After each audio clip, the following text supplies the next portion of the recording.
Hey there, tree lovers. Scott Martin from Bonsai Matsu, and this is the Bonsai Stuff podcast. Thanks for listening in as always. In this episode, I want to have a chat to you about how much I love my creative days.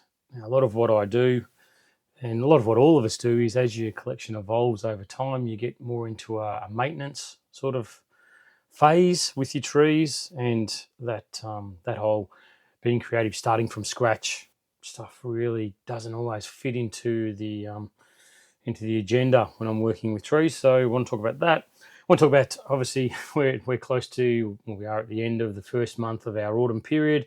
So it's a timely reminder that the second round of your fertilising, if you're in the Southern Hemisphere, should be kicking off. Northern Hemisphere too, your second or end of the first month of your spring period or thereabouts. Of course, it's going to be different based on where you are, but just a reminder and talk about that as well. And then also I want to finish with talking about the story behind bonsai and whether it's important or not. It's a question I get asked a lot when I present trees. Can you tell me the history of this tree, or can you tell me, what the story is, or what was your motivation when you designed this? And so I want to talk a little bit about that too in the podcast. So should be interesting. Settle in, get yourself something nice and cool and refreshing to drink, or if it's early morning for you, as it is for a lot of people, then maybe a warm cup of tea would be nice too. But let's get into it.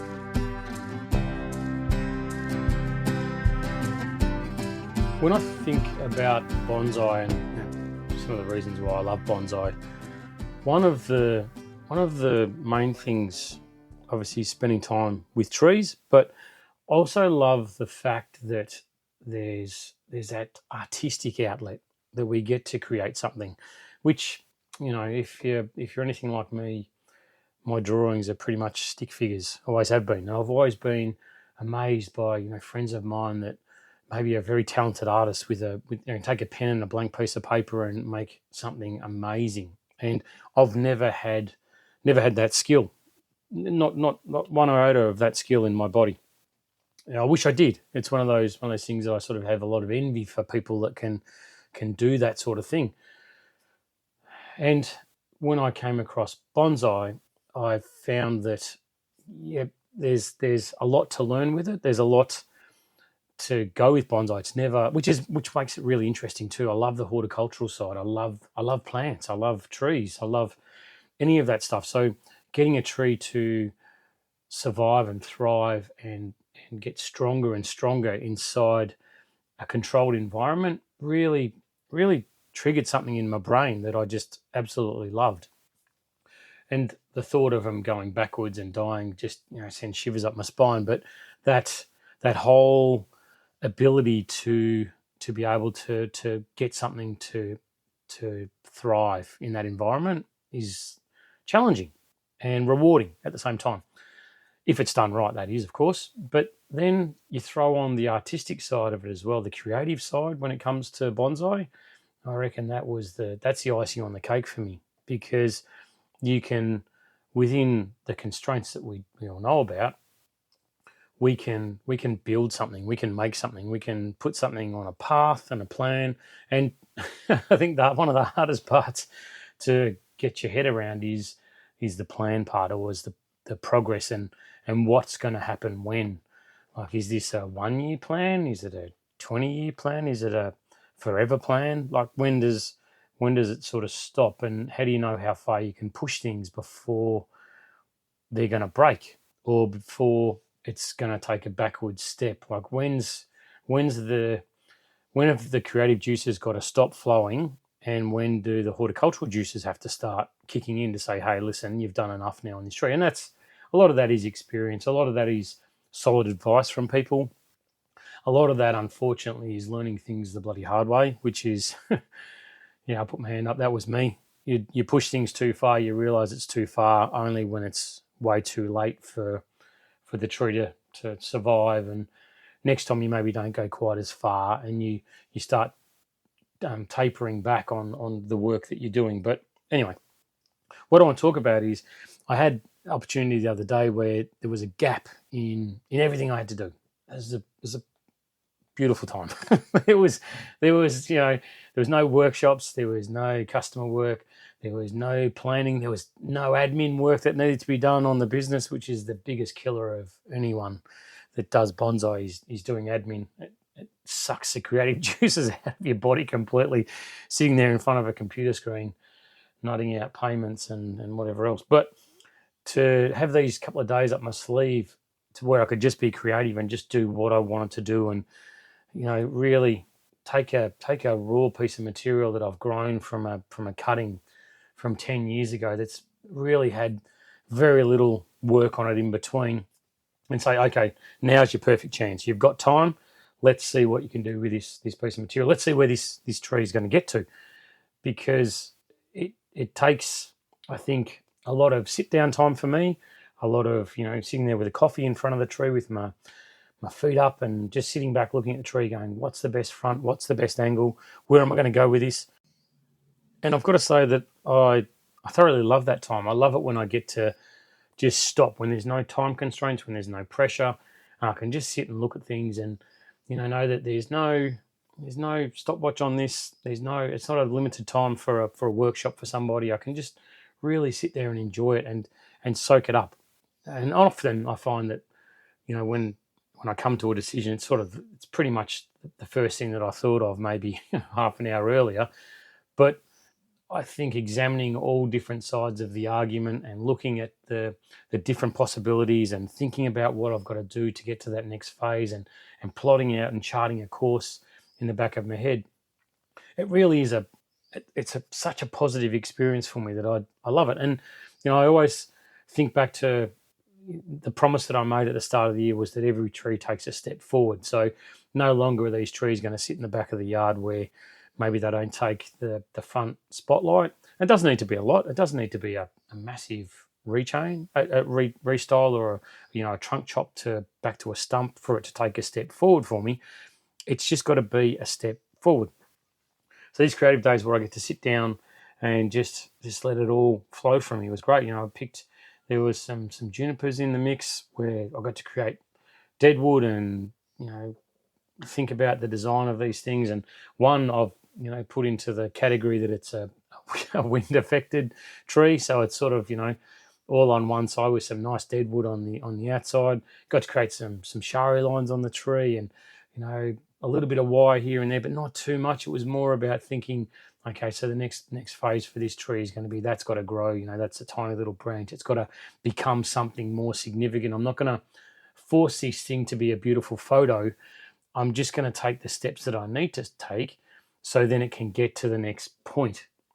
And that's a really important part that I've got to push, is that when you're from hard-earned experience, you don't want to be in a position where you're forcing it to be beautiful for now, because I guarantee you that's where you're going to push it a little bit too hard, and you're going to maybe push things backwards and let branches die. So that's one of the key things that I do, is work out those significant branches that are going to form part of the tree. Is it a primary branch that's low down that's going to become a hanging branch on the main flow side of the tree? Yeah, if it is, okay, how long does that need to grow? How significant does that branch need to be? Looking at the trunk where it's at now, am I looking to run a sacrifice branch on that, or do I want that to get a bit more significant?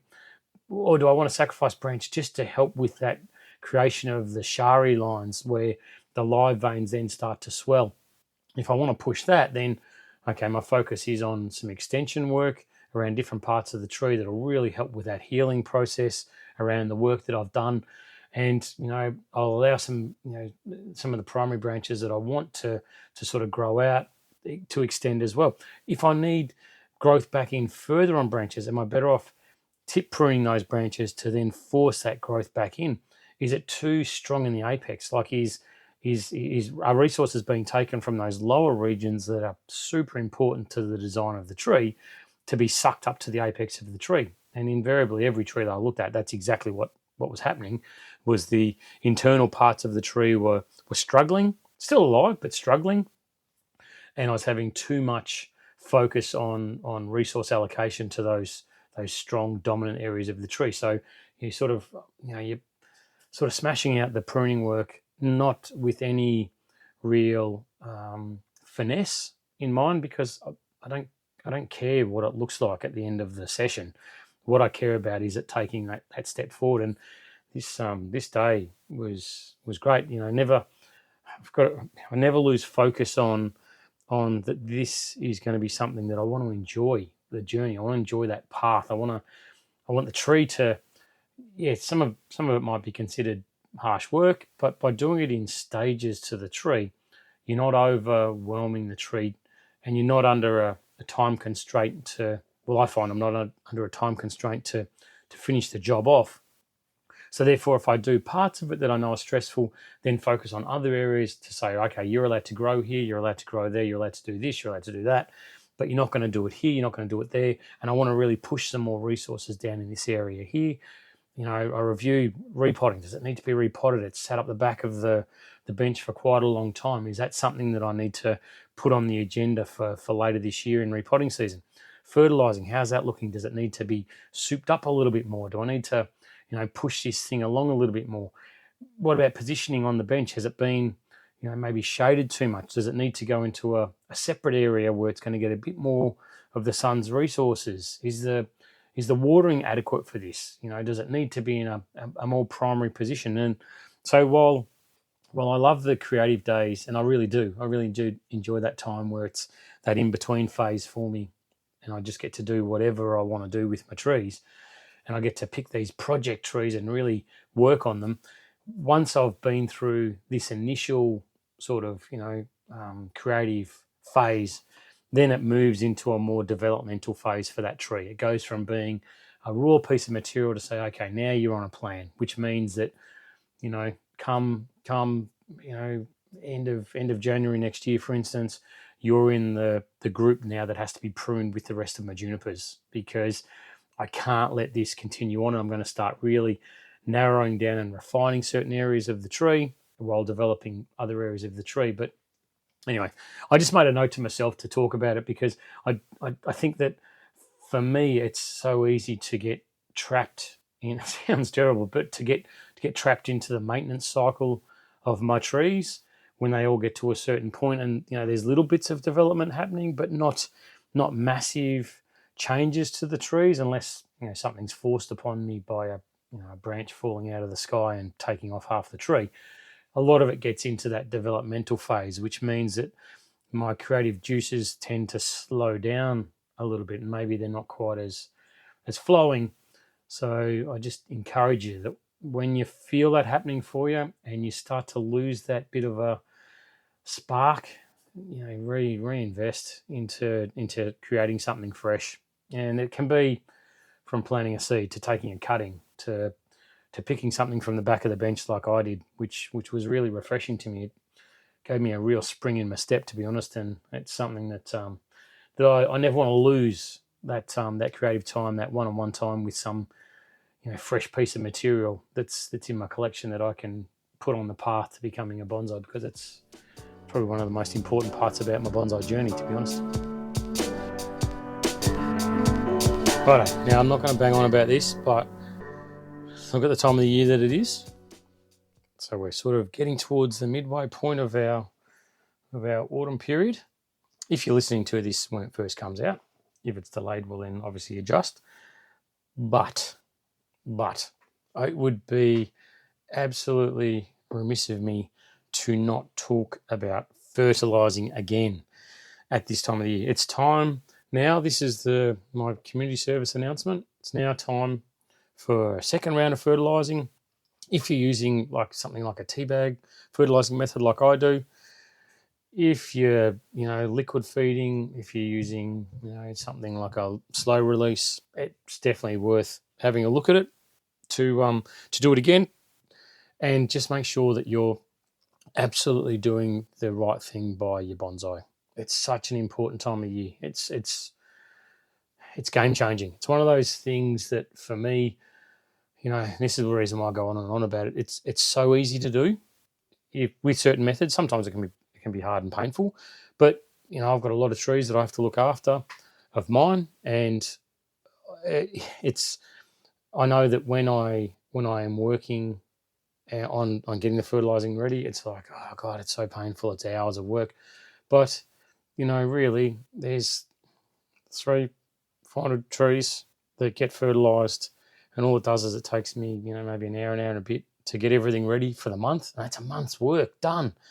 Liquid feeding is very different. There's a lot more work involved in it. So that's where I always suggest that when you're looking at your trees and your fertilizing method that you're using, pick something the easiest possible thing, because if it's easy, you will repeat it. You'll do it again.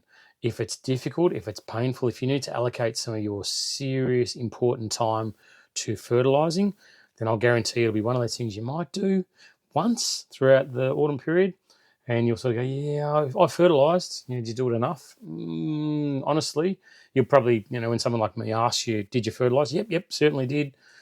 But did you really? Maybe not. So I just think that do the best you can possibly do within your environment with fertilizing, but make it that no matter what it is that you choose to do, that you're strict with it during the growing periods of spring and autumn. And this one's for strength. This one's to build up the health of your tree. This one's to make it as strong as possible to get through the dormancy period, come out the other end of it swinging like a prize fighter when spring gets here and jumping out of its skin. So you want to make sure that you're diligent with it. And that's I suppose where I want to finish with it now. I don't want to talk about too much with it, but it's just a reminder that this is the time to get out there and reapply, start having a look at it. I've got flagged for the next episode of the podcast to start talking about fertilizing pines, and is it time? I'm talking specifically about Japanese black pines at this stage after decandling. So for me, I'm sort of on the cusp as to whether it's time to do it or not. But anyway, I'll cover that more in the next episode of the podcast.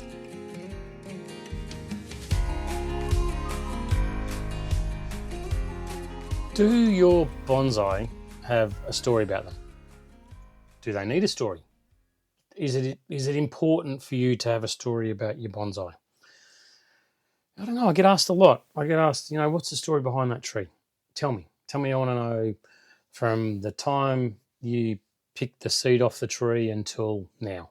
How long is that? How old's that tree? I'm not going to talk about age on trees because I've already done that in earlier podcasts, but I get asked a lot about this story behind the bonsai and what was my creative thought process when I was building that tree. And I thought this would sort of fit in with those creative days that I talked about a little bit earlier in the podcast. And I don't know, it's anyone can make up any story.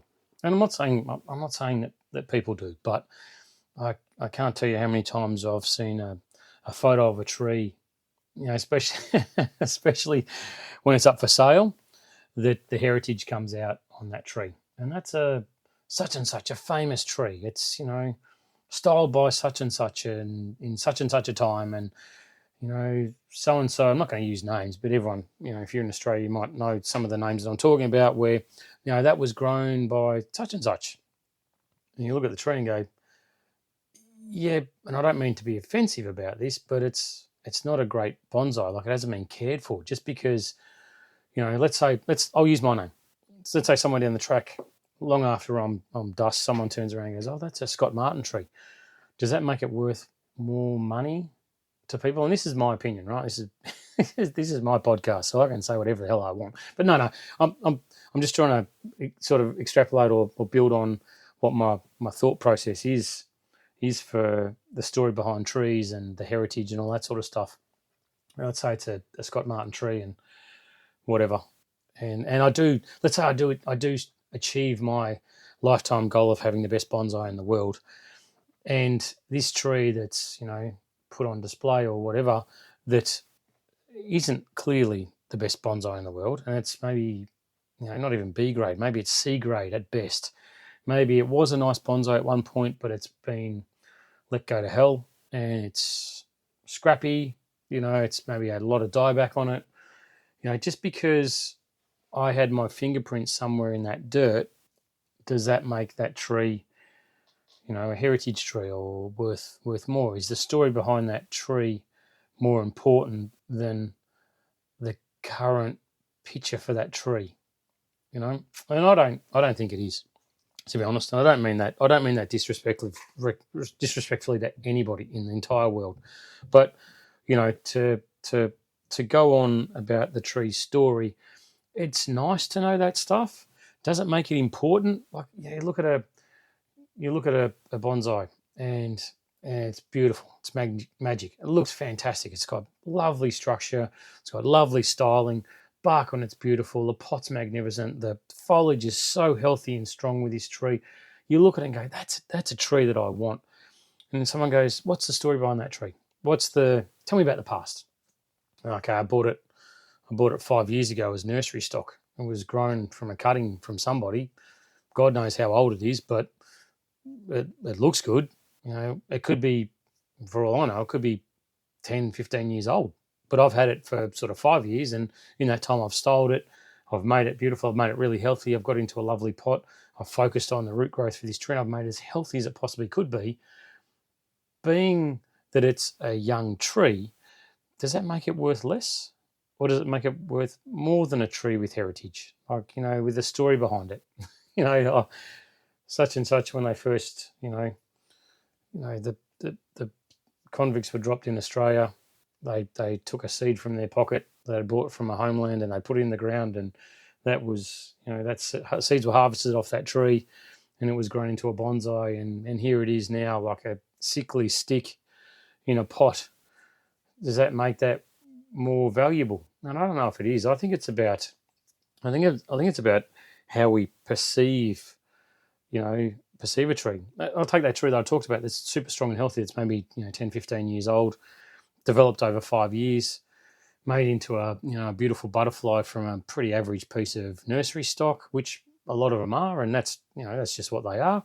But you apply your skill as a practitioner, as an enthusiast, as a professional, as whatever, and you make the tree magic and magnificent and beautiful. Someone says to you, "What's that story?" You got option A. Okay, it's nursery stock, came from nothing. I've had it a couple of years, but I've really focused hard on building the health of this tree. Then I got into developing the branching structure, and now I'm in the refinement stage for this tree. That's the story. Honest to God, hand on heart, that's where it's at. Option B. Oh, this thing came from such and such, they've passed away now, but it went from them to someone else, and I picked it up, special. The pot was custom made for it from a potting professional in Tokonami in Japan, custom made for this tree. Specific photos were sent through, and they custom made them so it fit this tree perfectly. The soil was hand imported and then sifted, and only the finest grade was captured for this tree. It's had magic water. Like, I get this water, I sieved out all the impurities of it, and I made it just perfect for this tree. It's positioned in my yard where, when the wind gets above 65 kilometers an hour, it gets put into another separate area. Then when the wind changes and the temperature gets below, what's more important? Does it make it worth any more or any less having a story behind the tree than what it is? I don't know. I think for me, the story of every single tree is, it starts from when I get hands on it and what I do with it, because I think that's the most important part. How we treat our trees, how we respect them, how we work with them. What they become is you. Where it was at the start is sort of irrelevant. It can be a really nice, top quality tree, but as soon as you take control of that tree, that's your tree. That's the history of it is nice for some people. For me, it's irrelevant. It's sort of like, once that tree is in your hands, that's what becomes important, and that's where the story begins. And then when someone else possibly gets that tree somewhere down the track, that's where their story starts with it. You work on a tree, you nurture it, and you build a relationship with it. You build up a rapport with it, and that's the story. That's the important part, is that time it's with you, that's when the tree's history starts, and every tree's got a beginning. And sometimes, they seem magical, sometimes they seem fantastic, but really, who's there to fact check any of it? who's there to say, yes, that's true about that tree? You know, like a tree appears out of nowhere with a magic story behind it. Is the story true? Does the story even matter? Like maybe it does, because you'll look at it and it'll make you more attached to the tree, knowing that it's got that history behind it. But really, you should be drawn into a tree because of how you feel about it and the connection that you build with that tree at that point in time. And really, to me, not much else matters. So stories, make them up. make any story you want about any tree, because no one's gonna know. As long as you're happy about it, then great. But I'd strongly advise you that when you acquire trees, or when you fall in love with trees, it's based on merit of what the tree presents to you, and the rest of it, it's nice, but it's fluff to me. It's, you know, health and beauty. It's right here, right now. It might have been a magic tree 20, 30, 40 years ago. Does that mean it's a magic tree now? You know, one bad season and every tree can take a backward step. You know, if you're not repotting when you should be repotting, if you're not fertilizing when you should be fertilizing, you know, if you're not doing the maintenance work when you should be doing it, a brilliant tree can turn to crap overnight. So, you know, it's the here and now, and the story is important, but is it the be all and end all? Nah, not for me anyway. Righto, folks, we are done. Have a fantastic or brilliant bonsai week. If you get a chance, let those creative juices flow. If you can get some time with a tree that maybe needs your thumbprint on it, and you can sort of put it onto a path. And, you know, if you're anything like me, I know there's a certain area of my yard that I get to do this with, because it's the area that maybe is further down the back of the yard, where I look at them and think, I just don't have time. I just don't have the available resources at my disposal to be able to get out there and spend some time with them. But if you can, I guarantee it gives me a real spring in my step to be able to do it. And I know that I buzzed about it for days afterwards, the thought and process of doing it. So if you can, by all means do it. Fertilize, you know, it's important. You've got to get on it. Don't miss it, because this time will never come back to you. And while it seems, you know, at the moment you're looking at trees going to sleep or heading towards dormancy, leaf colour changing and all that stuff, and more mess around the yard, I guarantee it's really important. So don't let this time slip by. Get your fertilizer out there and take care of it. And, you know, like I said, I wrapped up with the stories about trees. Create your own story. That's my advice. Just, it's whatever makes you happy. This bonsai journey is not about anyone else. It's purely about you and how happy it makes you. And if as everybody knows, I'm always there to help. If you need any assistance with anything, please just reach out to me through any of the socials, because I'm always happy to give my 2 cents worth. And I just love it that there's so many people that listen to this podcast that are of like mind from all different corners of the globe, and it makes the bonsai world a very, very exciting and very happy place to be. So thanks for listening in as always. Love you all. Give your trees a cuddle for me. And until next time, happy bonsai.